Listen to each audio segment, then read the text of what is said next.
and a great D2 matchup as well. Yes, we really do. We're going to kick it off with Dixon at Mesa Verde. The health of Mesa Verde running back Kevin Tennyson John is so big here. This is the defending section champs. Kevin Tennyson rushed for so many yards last year. He's been hobbled with a bad foot. Dixon, speaking of good-looking running backs, has Joe Gonzalez. He's rushed for 1,500 yards. How Dixon does against the pass is the whole key. They got torched last week. In Division II, you've got Oak Ridge, the defending champion, opening up with Roseville. Roseville, interesting, has a team, John, to keep Oak Ridge off the field. That's good because they got big linemen. They've got good running backs. But nobody plays defense quite like Oak Ridge in anybody in the whole section. Ed Lombardi of Elk Grove said this is the best team on the block, any block, Division I or II. So Oak Ridge looking good again. Well, Oak Ridge with Sean Steichen, Eric Elkington, they look like the power in D2. They really do, and they even have backups at quarterback. Mark Reese has filled in at quarterback to keep this thing going when Steichen's been hobbled. Here we go, the highlights with Patrick Holstein.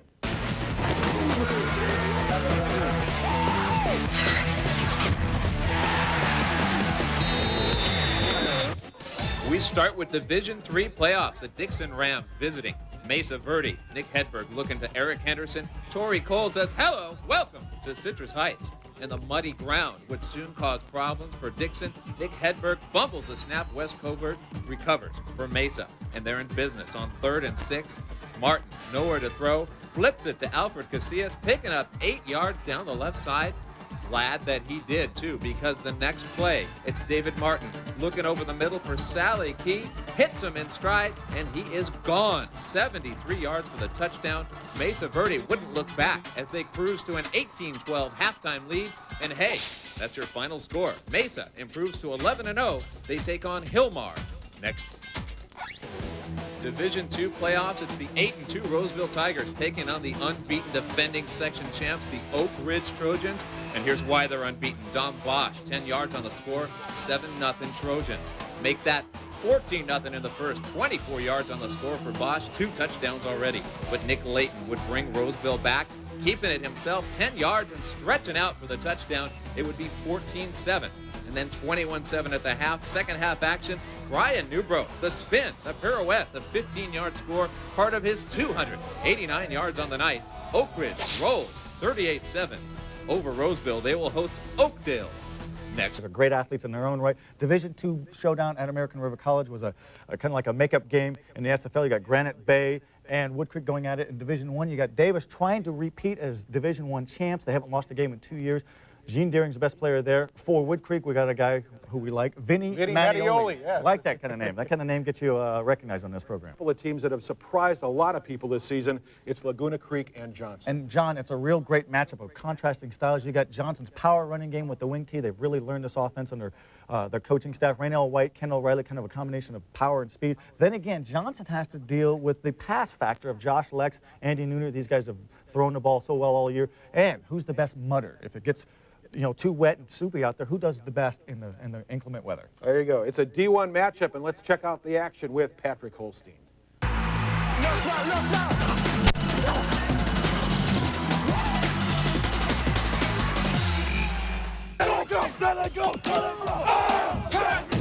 It's our big game of the week. Division I playoffs, Laguna Creek hosting Johnson. It's the Warriors getting it started. Logan Hollis pulling it down, heading down the left side, 27 yards.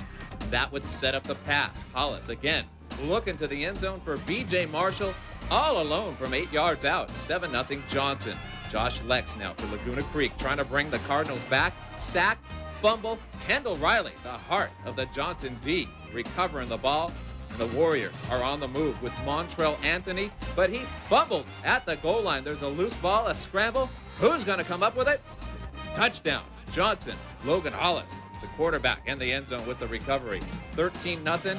Then on the move again, Hollis to Riley, 19 yards on the pass and through the air. One more time, Hollis to B.J. Marshall, all alone from 20 yards out, 20-0. Warriors in the second.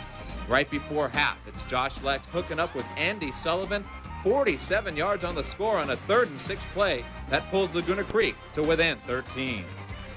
So Johnson leads at 20-7 at halftime. A big first half for number 3, Kendall Riley. Number 3, Kendall is number 1 in these ladies' hearts. Talk to us about the first half. What did you think of that? Yes, Kendall Riley was my nephew, number 3, and I think that he ran strong in the first half. He did his job, and we're very proud of him. And he will run strong in the second half. Come on, Kendall. Come on, Kendall.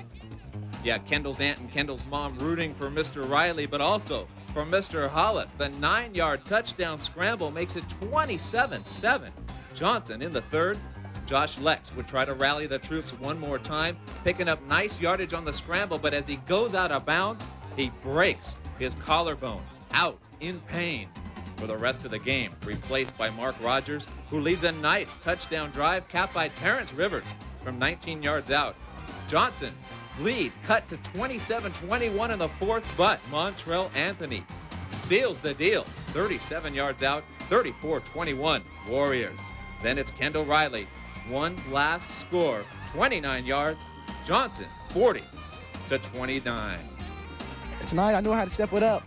Coach was telling me all week I had to step it up, and I think I did. Josh and I are great friends on and off the field. We work well together. I'm glad Mark could step in and take a spot. I wish him good luck next year, and I'm going to go and make sure Josh is okay tonight. And after a loss, even a 210-pound linebacker needs a pal. 233 yards for Mr. Riley on 33 carries. Johnson rolls 40-29. For the Sacramento Bee High School Sports Show, I'm Patrick Holstein. John, back to you. All right, thanks, Patrick. And now let's take a look at the rest of the playoff action on the Raley's Bel Air scoreboard. All right, it's Nevada Union shutting down Christian Brothers 45-zip. Granite Bay big over Ponderosa. They'll take on Sonora next Friday. That's because they beat Center 13-12. Colfax huge over Brookside Christian, 6 TDs altogether for Nate Ray. Marysville over Modesto Christian. Modoc takes care of Delta on the Raley's Bel Air scoreboard. And at the top of the hour on KOVR 13 News at 5, we have highlights from this afternoon's playoff action, which is Elk Grove at Jesuit and Valley at Grant. All right, once again, it's time to meet two more of the best athletes the Sacramento area has to offer. You know, only the best make the all-power bar team. And this week, Folsom's John Hollis and Sarah McGee of Davis get the honors.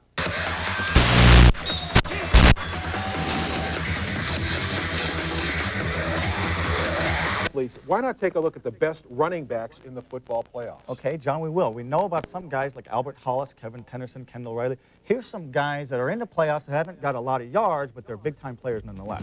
Charles Bell of Jesuit, he's a flash who also makes plays on special teams. Jefferson Heidelberger of Nevada Union, small and shifty, great receiver as well. Richard Watson of Grant, powerful and strong. He's replaced the shoes of Ontario Smith, not easy. And Adam George of Elk Grove, he's been a bulldozer for 2 years now, and only George and Watson are going to be back next year, so we'll appreciate those guys next year as well. Some good running backs. Excellent ones. Now, one of the running backs Joe just talked about is Johnson High fullback Kendall Riley. While he may be one of the toughest players in Sacramento, there's a whole lot more to this young man than just a game of football. We'd like you to meet Kendall Riley, this week's featured student athlete.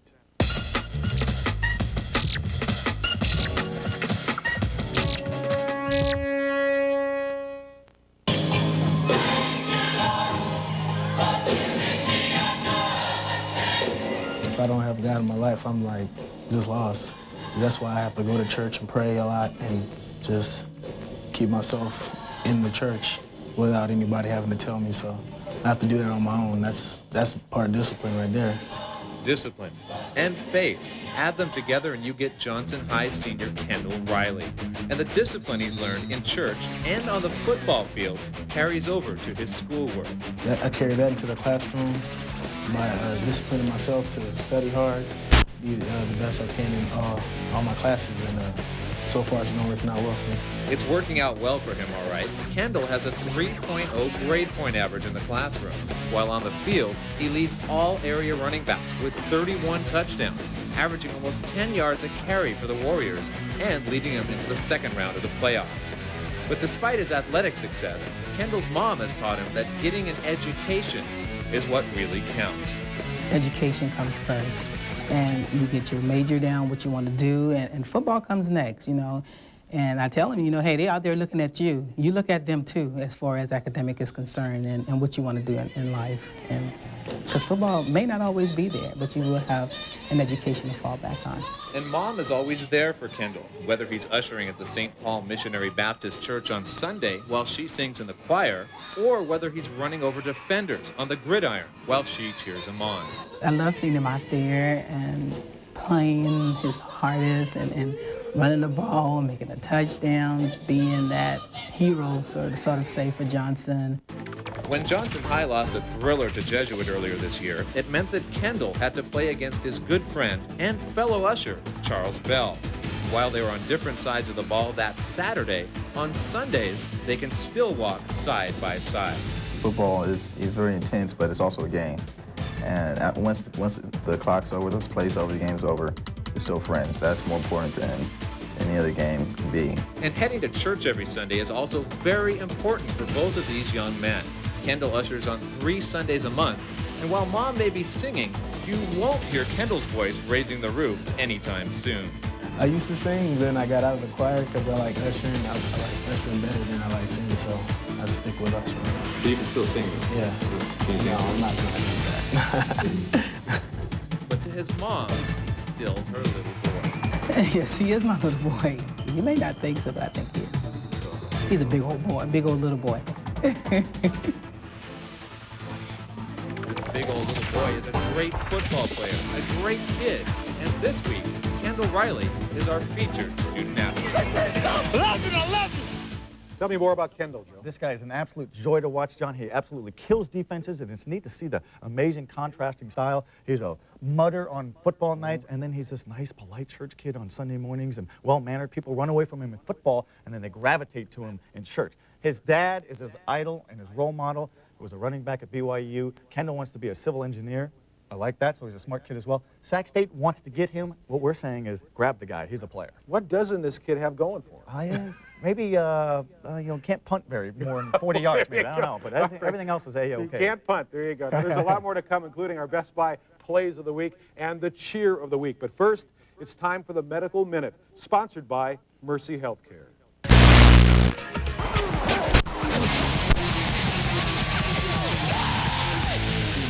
For our Best Buy Play of the Week, we head back to the Johnson Laguna Creek game. Check out Terrence Rivers cutting through the defense, heading down the left side, 80 yards for the touchdown. It's in a losing effort, but a great effort nonetheless. And our Best Buy Play of the Week. And now, ladies, take it away with the Cheer of the Week.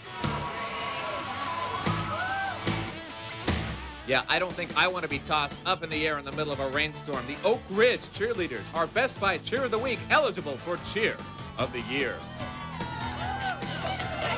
Well, we told the kids at halftime if we scored, we were going to take a chance, we were going to go after it, and we were either going to be down 1 or up 1. And you went up 15-14, and then after a turnover, it's O'Brien, no Williams, and you go up 22-14. Everything started going good.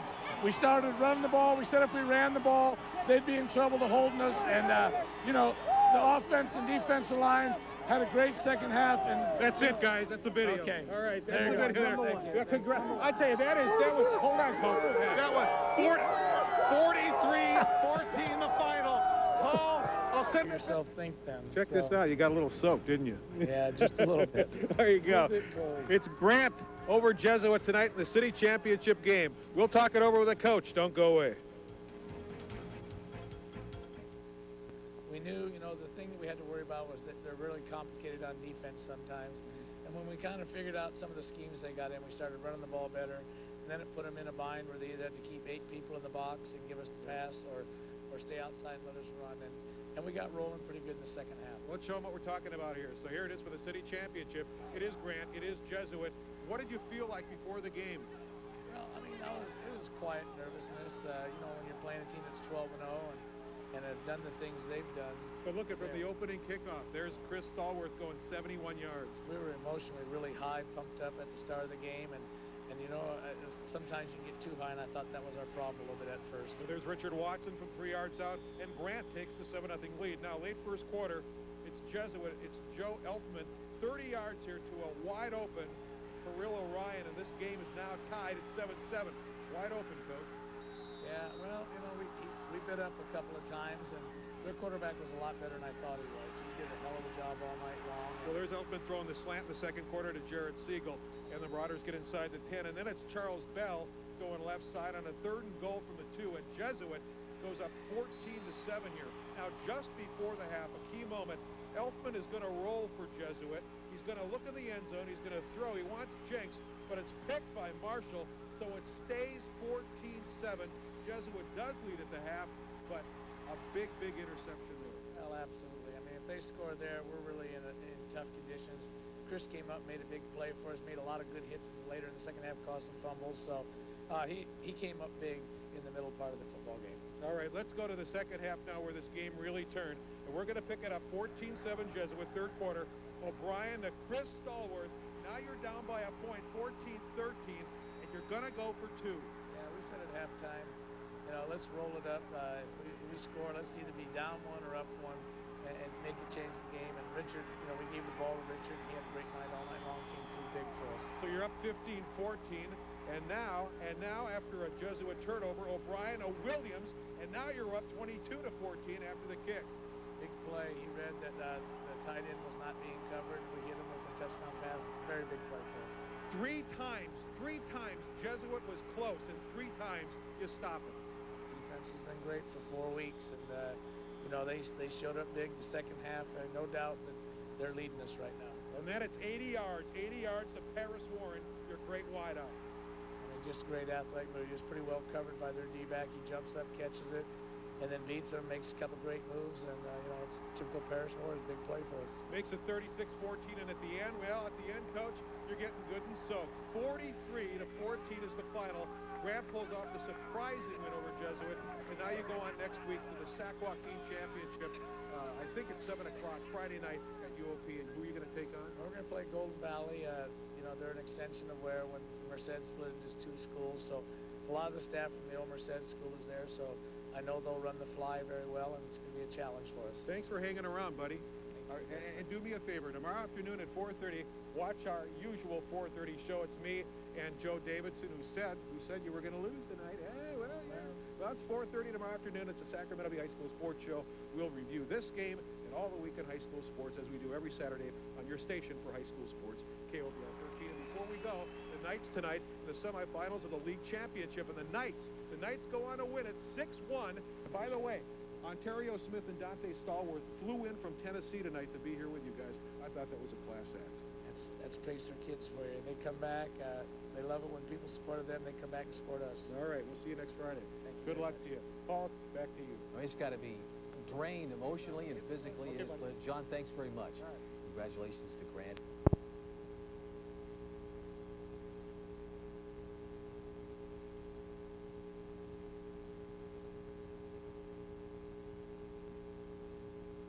Grant at Hughes Stadium. Yes, this is a great tell. Earlier this year, John, we talked about some of the dream matchups that we would like to see, and it just hasn't happened because of scheduling conflicts or whatever, but this is one of them. You got Grant, the classic city school, taking on Jesuit, the private school that people love to hate. No wing T here, no deception. It's power and speed versus power and speed. The most amazing stat of this whole high school football season is around Jesuit's offensive line. They have not allowed a single sack all season. That's amazing because Grant feeds off a quarterback. So that's the whole key of the game, I think. And you've had Jesuit #1 all year, haven't you? Just about all year, and they're #1 until somebody roughs them up, and they have had some halves where they've been roughed up, but not the whole 4 quarters. And if Grant does it, look out because they're loaded for next year, too. All right, here you go. Here's the city championship game, and here is Patrick Holstein.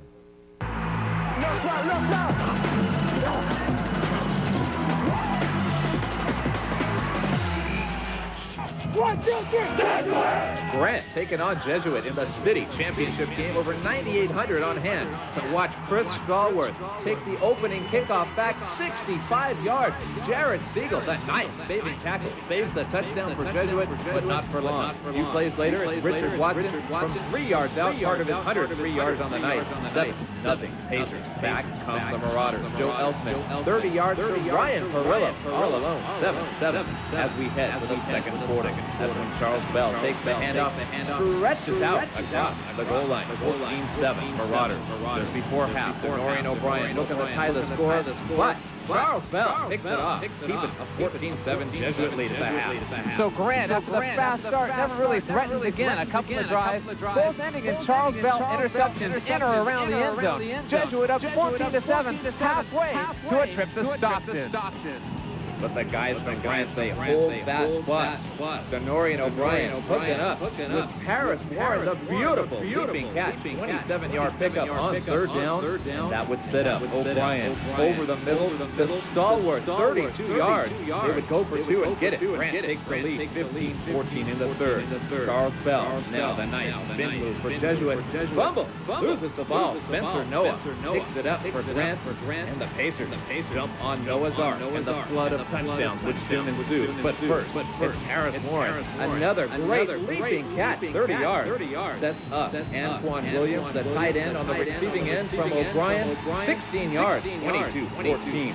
Grant, Jesuit, looking to come back. Fourth and goal from the two. Elfman, incomplete to Ryan Perillo. We head to the fourth. Jesuit still down, 22-14. Third and 3 for Grant. Another leaping catch by Paris Warren. Turns, and he's gone 80 yards. 29-14 Grant. The crowd is loving it on the Pacers sideline. Elfman now trying to bring the Marauders back. Looking to Kelly Miko. This was not Jesuit. Night.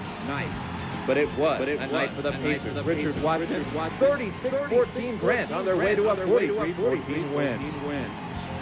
I feel good with this team right now. We're playing great. You know, like I said, I just want to enjoy tonight. We knew at halftime we was just down 7 points. We regrouped, came out there, played hard, and what do you know? 43-14, just like that. Nothing to hang our heads for. We had a great season. We got everything to be proud of. Everything to be proud of, but no city title as Grant advances to face Golden Valley for the section crown next week. For the Sacramento Bee High School Sports Show, I'm Patrick Holstein. John, back to you. All right, Patrick, thank you. And again, that's the city championship game from last night. And time now to preview today's Division II and Division III title games, those at UOP. It's Mesa Verde taking on Escalon as we speak. And tonight at 7, it's Oakdale hooking up with Glen. Our best five play of the week comes from the city title game. Denori and O'Brien. Throwing, picked off, one-handed by Jesuit Jared Siegel, the Marauders. Don't take the city title, but they do get our play of the week. Check it out in slow-mo. Siegel, rising like a seagull to pick off the pass and take our play of the week. And now, the best five cheer of the week from the Grant.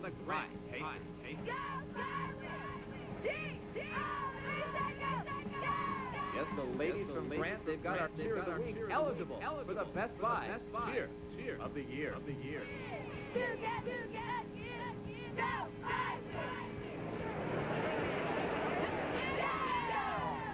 All right, and again, next Friday night, the last Grant.